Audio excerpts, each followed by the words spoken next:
Okay. My name is Bianca. In the beginning, I was born. No, let me stop. I'm 29. I'm from Williamsburg, New York. Williamsburg, Brooklyn. Um, let's see, what do we say? I'm an artist.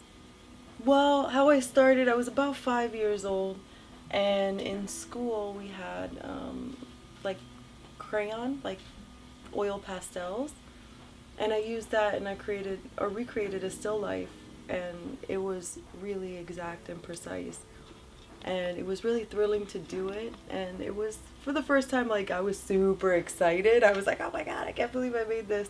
Now I think it's more spiritual and more going off of that we are all connected and trying to find the ways that we are connected. Well, for me, how everything connects, I think, is first and foremost, like on the subatomic level, like fundamentally, we're all made of the same thing. We're all part of the same grid. We're all like attached to that same grid. So then everything else becomes just a manifestation of that. Um, and it's interesting because sometimes things look like they're polar opposites. People can look completely different from one another, and you dig down deep enough and you find out really we're having similar or the same experiences. So I think that's how everything's connected. Also, now we live in a globalized society, and also with Wi-Fi and social media, everything's like this. So something happens in one part of the world, and within minutes or hours, the whole world is digesting it. So, yeah.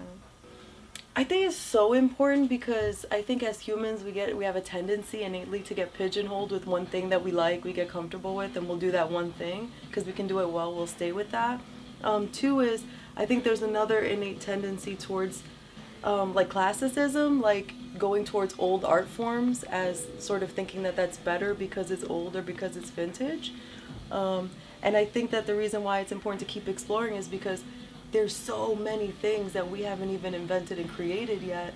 We're having new technology with lights and LED lights and what we can do with that, with technology, with graphic art, with glow in the dark paints, with UV lights.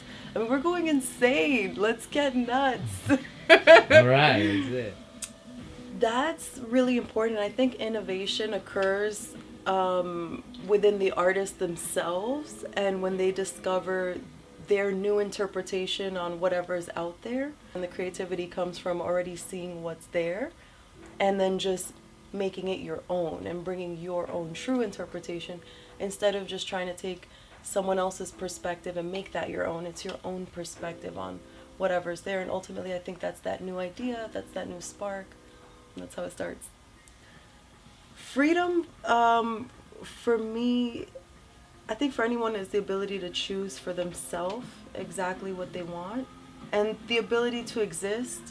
Now, because we live alongside people and people who are different than us, sometimes our maximum freedom, we give a little bit of that away to feel more comfortable and safe in public places, like shared spaces, which is why I really like spending most of my time in private because you get maximum freedom. Message for new artists, I would say don't stop ever. Like being an artist is first and foremost just claiming that for yourself.